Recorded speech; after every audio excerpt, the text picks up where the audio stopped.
It started with a bark. Not just any bark, but a sound so raw, so filled with a desperate, tearing urgency that it sliced through the monotonous hum of the airport terminal. Every head turned. Conversations died mid-sentence. For a moment, the entire cavernous space of departures and arrivals froze, caught in the grip of that single, soul-shaking sound. At the end of the leash was Officer Miller, his knuckles white, his face a mask of confusion and shock, and at the other end, his canine partner Max, a magnificent, usually stoic German shepherd, was lunging, pulling, his powerful body trembling as he barked at a man in a wheelchair. This wasn't Max. This wasn't the disciplined, focused partner Miller had worked with for 3 years. Max was trained to detect explosives, to be a silent, invisible guardian amidst the chaos. His alerts were subtle, a sit, a stare. Never this wild, frantic display of emotion. The man in the wheelchair, a veteran judging by his posture and the faded military patches on his worn jacket, flinched at every bark, his face pale, his hands gripping the wheels of his chair as if ready to flee. No one understood what was happening. Why was this decorated police dog, a hero in his own right, acting like this towards a man who had clearly already sacrificed so much? What was he trying to say?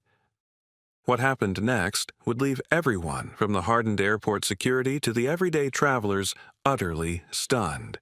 The truth that was about to be revealed was more powerful and heartbreaking than anyone could ever imagine. Stay with us, because this incredible story will leave you speechless and remind you that some bonds can never, ever be broken. Before we start, make sure to hit like, share, and subscribe. And really, I'm curious, where are you watching from? Drop your country name in the comments. I love seeing how far our stories travel. Officer Dan Miller's world was one of order. It was a world of checklists, protocols, and the silent, unwavering trust between him and his partner. Max was more than a dog. He was an extension of Miller's own senses, a loyal soldier in the quiet war against unseen threats. Their patrols through the bustling corridors of Northgate International Airport were a familiar dance. Left, right, scan the crowd, trust the nose.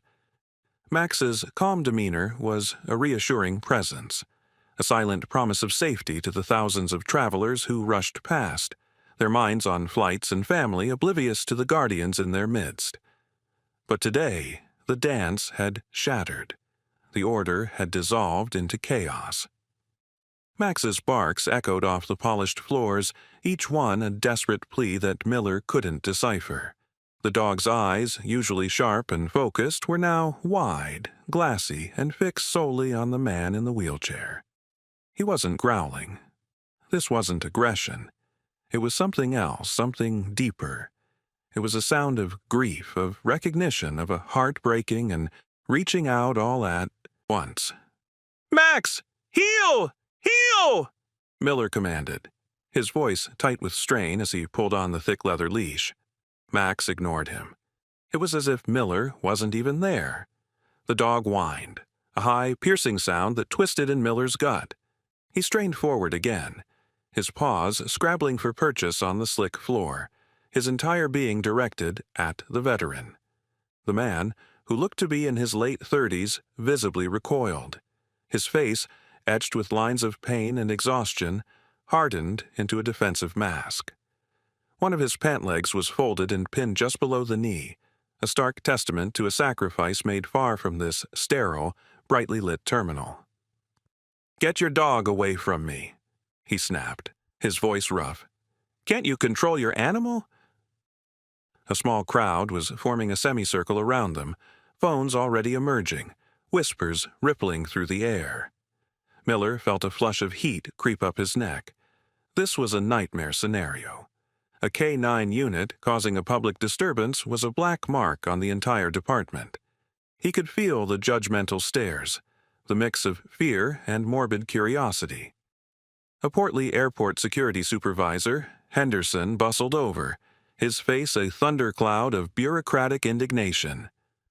"Officer, what in the world is going on here? You're causing a scene. Get your dog under control now." "I'm trying," Miller gritted out, giving the leash another sharp tug. "Max! Enough!" But Max wouldn't be deterred.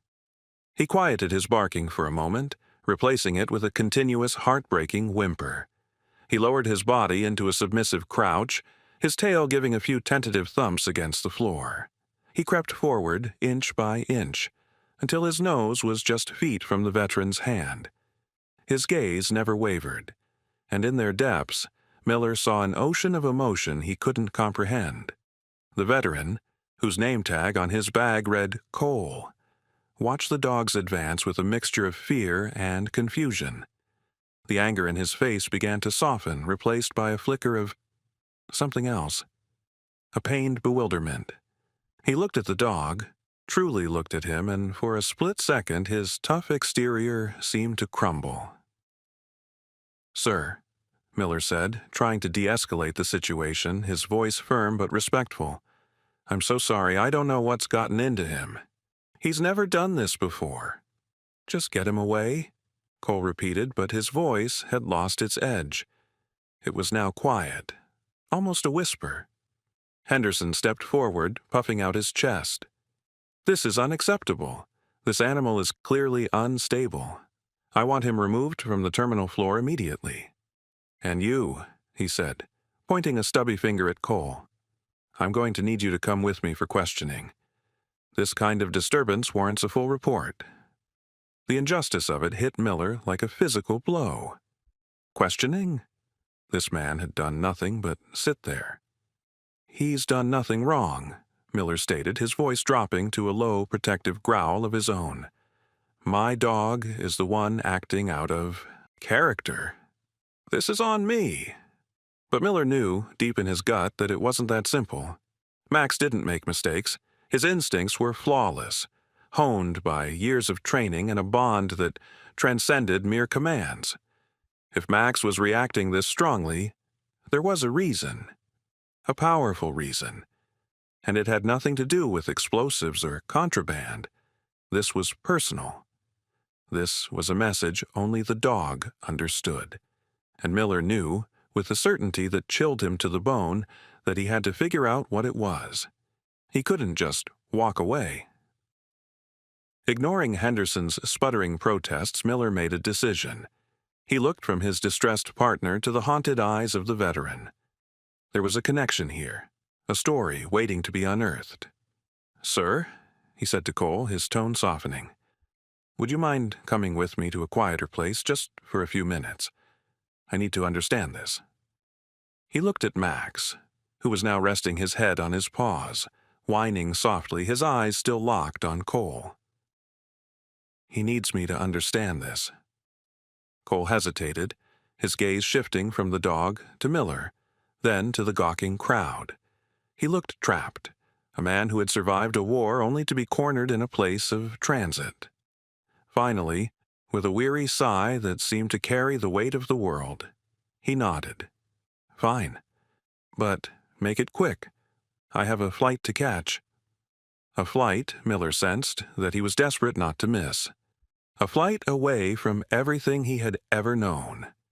As Miller led the way, with Max now walking calmly beside Cole's wheelchair, so close that his fur brushed against the wheel, Henderson fumed. "I'm filing a report on this, Miller. This is highly irregular." Miller didn't look back. He was no longer an officer following protocol. He was a man following the lead of his dog, descending into a mystery that he felt, with every fiber of his being, was about to change everything.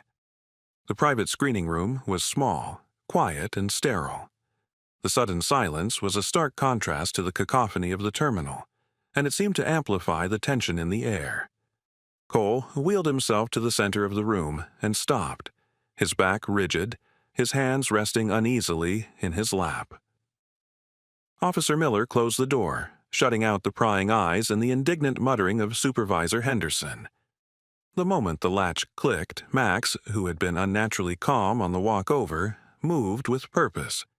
He padded silently across the short carpet and laid his head gently, reverently on Cole's knee, the one that remained. He didn't lick. He didn't nudge. He just rested there, his large, amber eyes gazing up at the veteran's face. A deep, guttural sigh escaped the dog, a sound of profound relief as if he had just completed a long and arduous journey. Cole stared down at the dog's head on his lap. His hands, which had been clenched into tight fists, slowly uncurled. He didn't pet the dog, but he didn't push him away either. He just sat there, a statue of conflicted emotion, his breathing shallow. Miller watched the silent exchange, his heart pounding in his chest. He had seen Max with children, with the elderly, with nervous flyers. He had a calming presence, a gentle soul beneath the disciplined exterior. But this was different. This wasn't just comfort. It was devotion. It was recognition. "I don't understand," Cole said, his voice barely a whisper, directed more at the dog than at Miller. "What does he want?" "I was hoping you could tell me," Miller replied softly, pulling up a chair and sitting a respectful distance away. "My name is Officer Dan Miller. This is Max. And in the 3 years we've been partners, he has never, ever reacted to a stranger this way. He's not an emotional dog on the job. He's all business." Cole finally tore his gaze away from Max and looked at Miller. His eyes were a startling shade of blue, but they were clouded with a deep, weary sadness. "I've never seen him before in my life. I don't know anything about him." "Maybe not," Miller conceded. "But he seems to know you." He leaned forward, trying to keep his tone conversational, non-threatening. "You're a veteran. Army?" he asked, nodding toward the faded patch on Cole's jacket. Cole's jaw tightened. "Yeah, 10th Mountain Division." He said it with a mixture of pride and pain, the words tasting like ash in his mouth. "Thank you for your service," Miller said, the words feeling small and inadequate. A bitter, humorless smile touched Cole's lips. "Right." An uncomfortable silence fell between them, broken only by the soft sound of Max's breathing. Miller knew he was walking on eggshells. This man was a fortress, his walls built high and thick with trauma he couldn't begin to imagine. But Max had somehow found a crack in those walls. "Look," Cole said, his voice regaining some of its earlier edge. "I appreciate you getting me out of that circus, but I have a flight to board. It's one way. I'm starting over. I just want to be left alone." "I get that," Miller said. "I really do, but I can't just let this go. My partner broke every rule in the book for you. I have to know why. It's not just for my report, I have to know. I trust him more than I trust most people. His instincts are never wrong." Cole looked down at Max again. He saw the unwavering adoration in the dog's eyes. He saw the complete and total surrender. A flicker of something, a long-forgotten memory, a ghost of a feeling, danced behind his own eyes. His hand lifted, hovering for a moment in the air before he seemed to think better of it and let it fall back into his lap.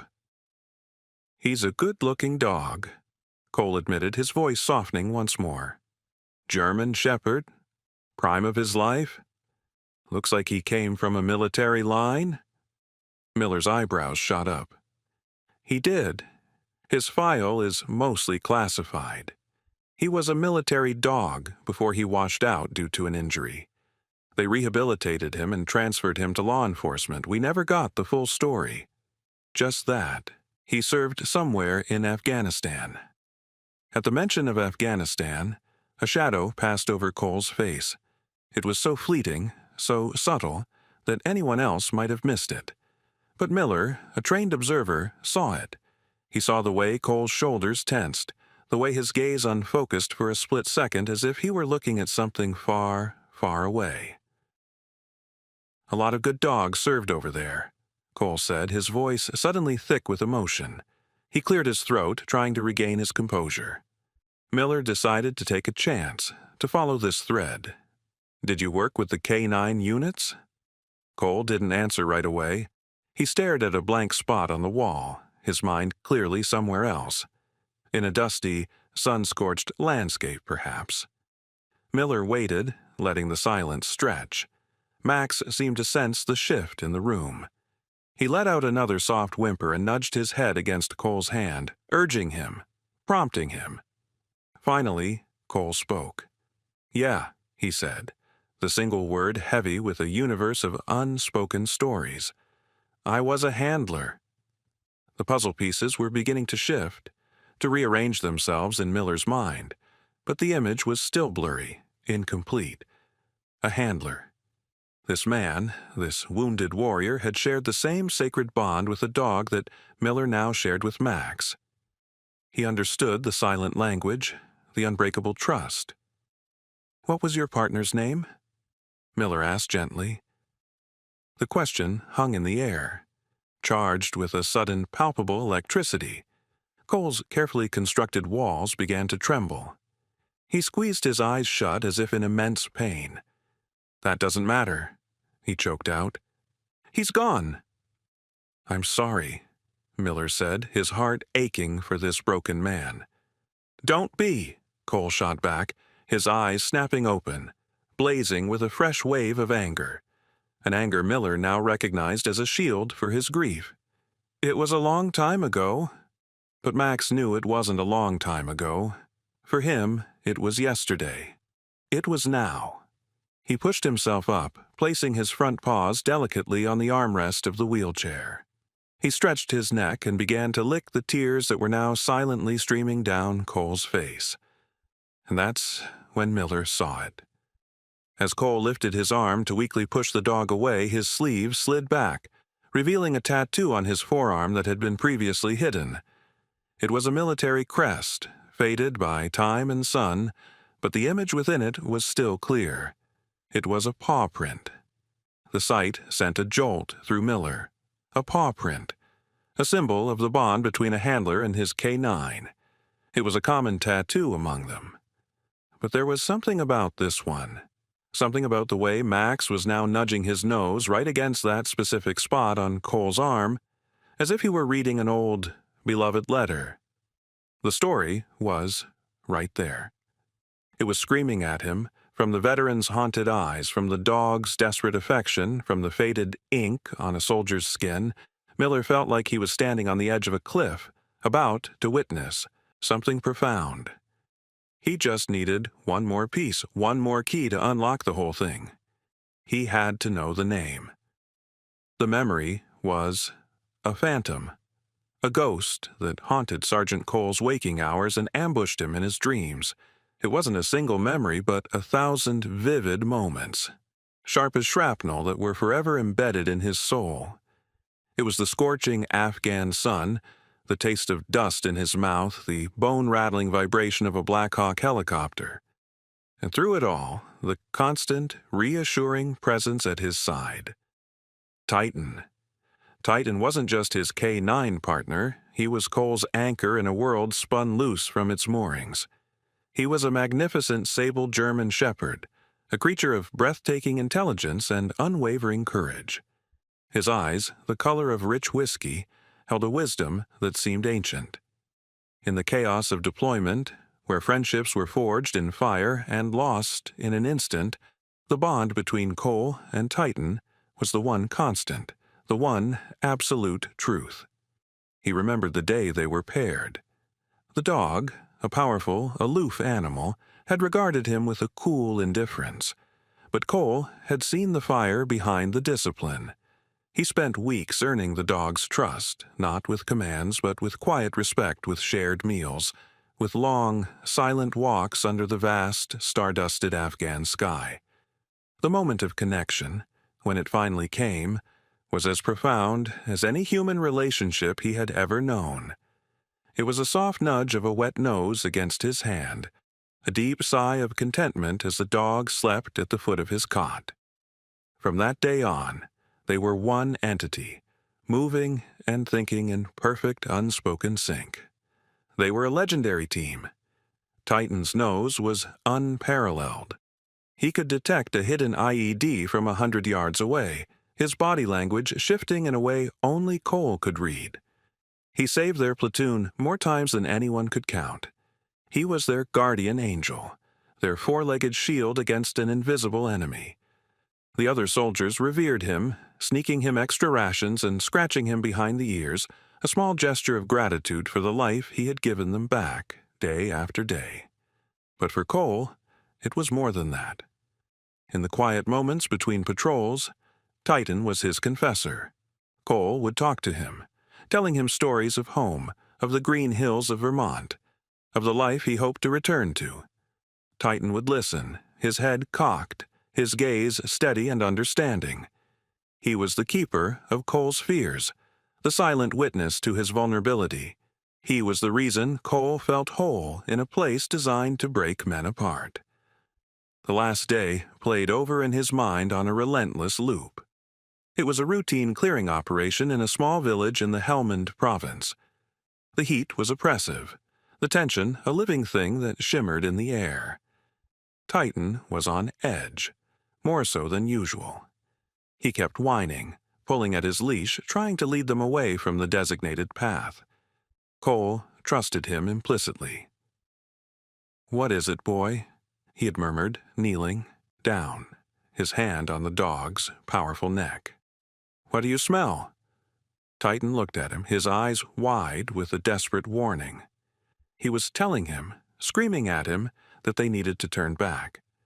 But the platoon leader was impatient, eager to finish the mission and get back to the relative safety of the forward operating base. "Cole, get your dog in line," the lieutenant had snapped. "We're on a schedule." Cole hesitated. His gut screamed at him to listen to his dog, but the pressure to follow orders, the ingrained discipline of a soldier, won out. It was the single greatest regret of his life. "Okay, buddy," he whispered to Titan, giving him a gentle tug. "Forward." Titan obeyed, but every line of his body screamed protest. He walked low to the ground, his nose twitching frantically, every muscle coiled tight as a spring. They were 10 feet from the entrance to a seemingly abandoned compound when it happened. Titan stopped dead.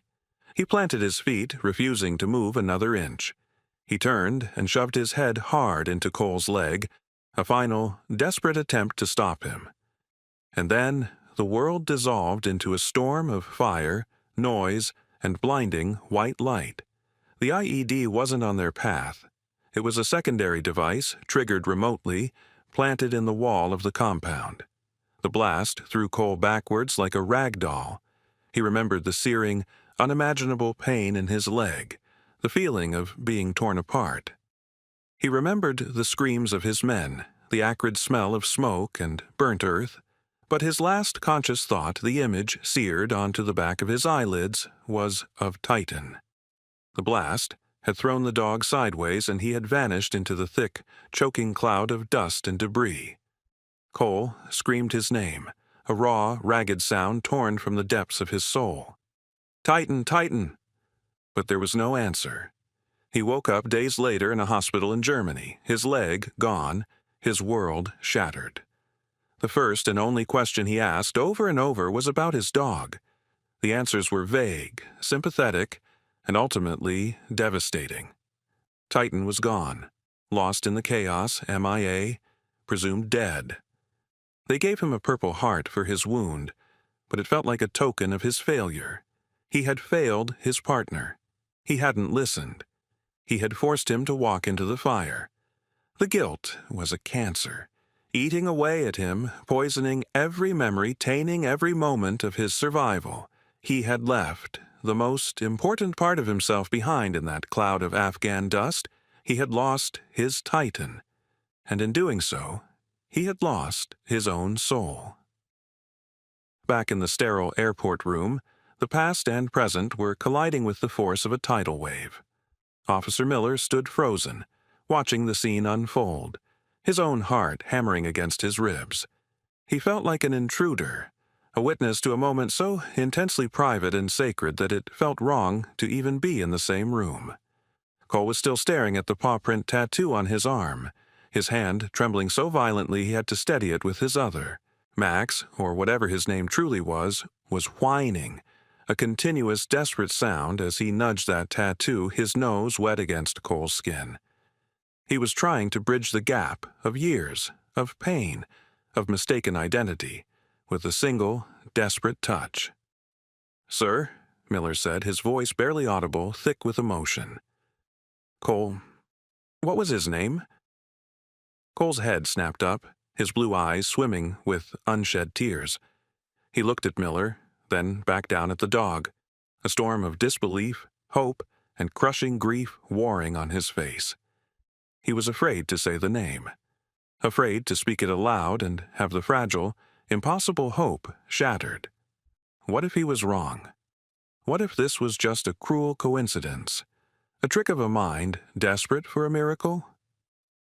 "Say his name," Miller urged, taking a half-step forward. "Just say it." Max seemed to understand. He lifted his head from Cole's arm and looked him directly in the eye, their noses just inches apart. He let out a single, soft bark. A question. "Do you know me? Do you remember?" Cole's breath hitched. He saw the intelligence in those amber eyes. He saw the loyalty. He saw the unwavering love that he thought he had lost forever in a blast of fire and smoke. The years seemed to melt away. The airport room dissolved, replaced by a dusty landscape, a shared cot, a silent promise between man and dog. He opened his mouth, but only a choked sob came out. He tried again, forcing the word from his throat, a name that felt like a prayer on his lips. "Titan?" The reaction was instantaneous. It was electric. The dog, who had been Max for 3 years, a disciplined and reserved police canine, ceased to exist. In his place was Titan. He exploded with a joy so pure, so absolute that it filled every corner of the room. He barked, a sound completely different from the desperate cries in the terminal. This was a bark of pure, unadulterated ecstasy.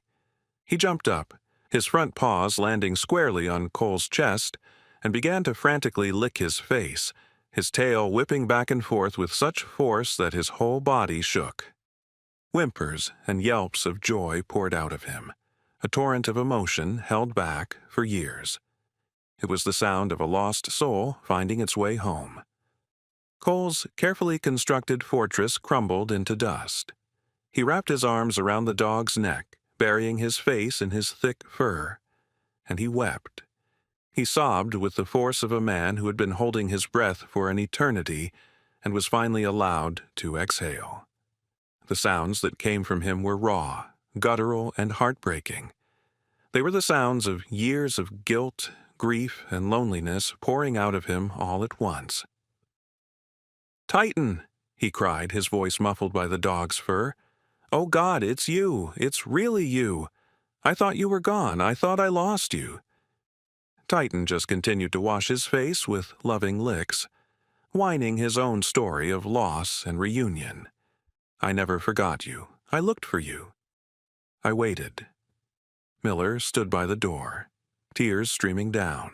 His own face, his hand over his mouth. He was witnessing a miracle, a 1 in a billion chance. This wasn't just a dog recognizing a former owner. This was a soldier being reunited with a brother he had lost on the battlefield. The dog hadn't washed out of the military program because of a simple injury. He had washed out because of a broken heart.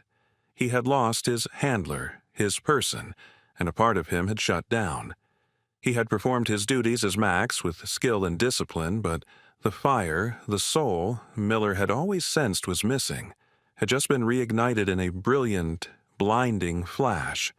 He understood it all now. The frantic barking in the terminal wasn't an alert for a threat. It was the only way Titan knew how to get his attention.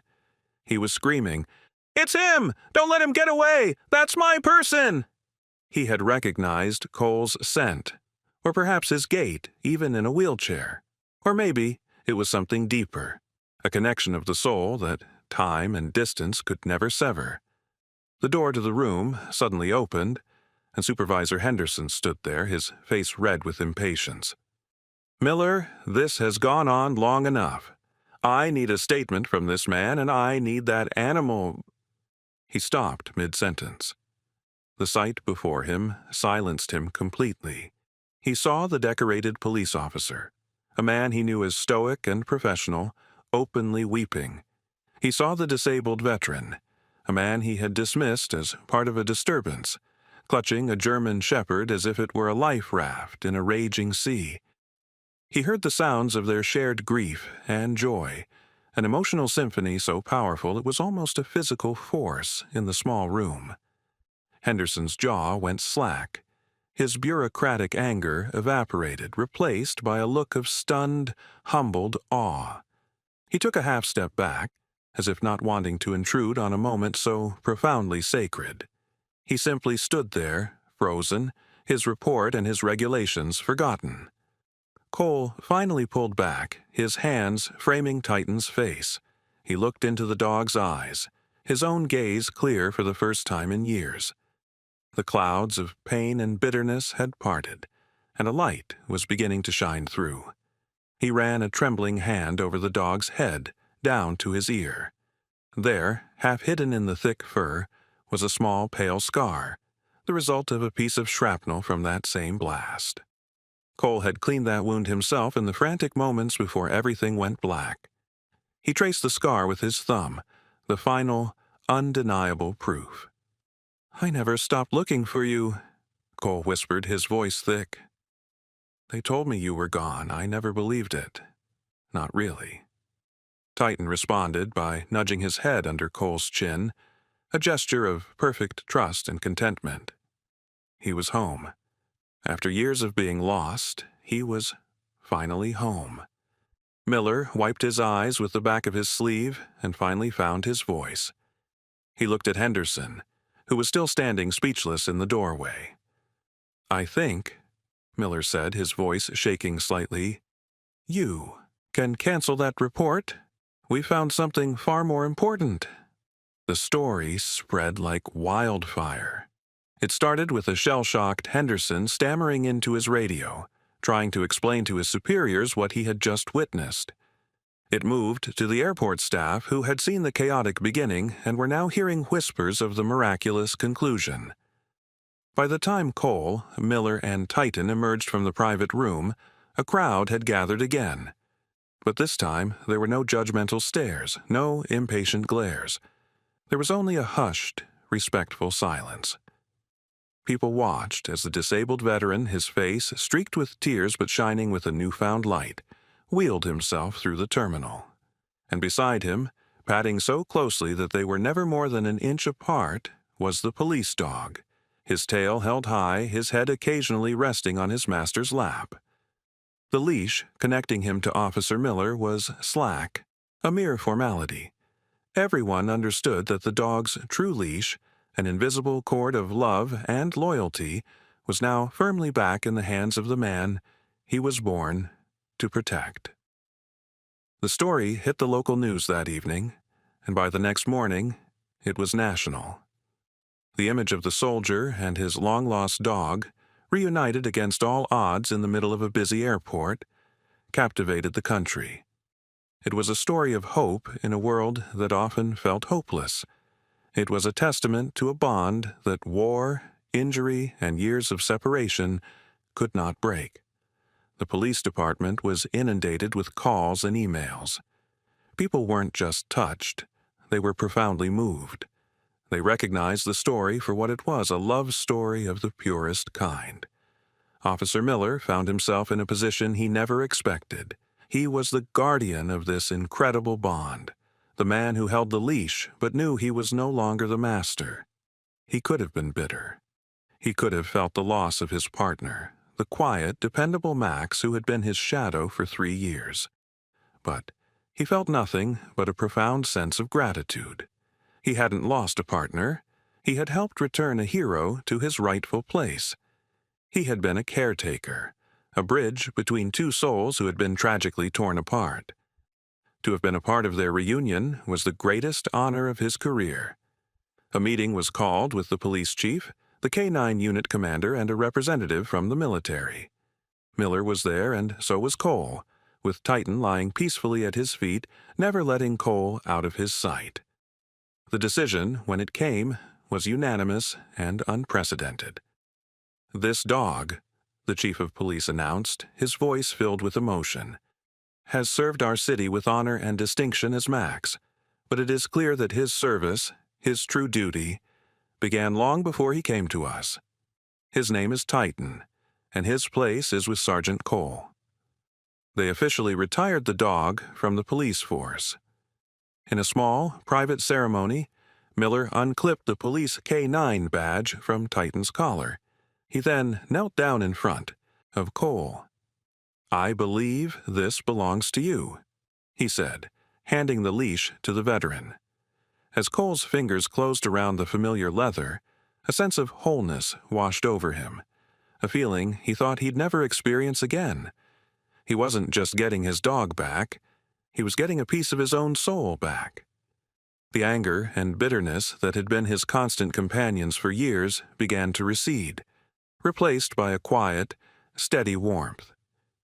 His one-way flight to a new, lonely life was canceled. He didn't need to run from his past anymore, because the best part of his past had just miraculously reappeared in his present. With the support of veterans organizations and a flood of donations from a public moved by his story, Cole found a new apartment, one with a small yard. He wouldn't be starting over alone.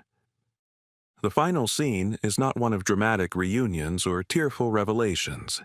It is one of quiet, perfect peace. It's a sunny afternoon in a green, leafy park. The sound of children's laughter hangs in the air. Sergeant Cole sits on a bench, not in his wheelchair, but leaning comfortably on his prosthetic leg, which he had long been too disheartened to practice with.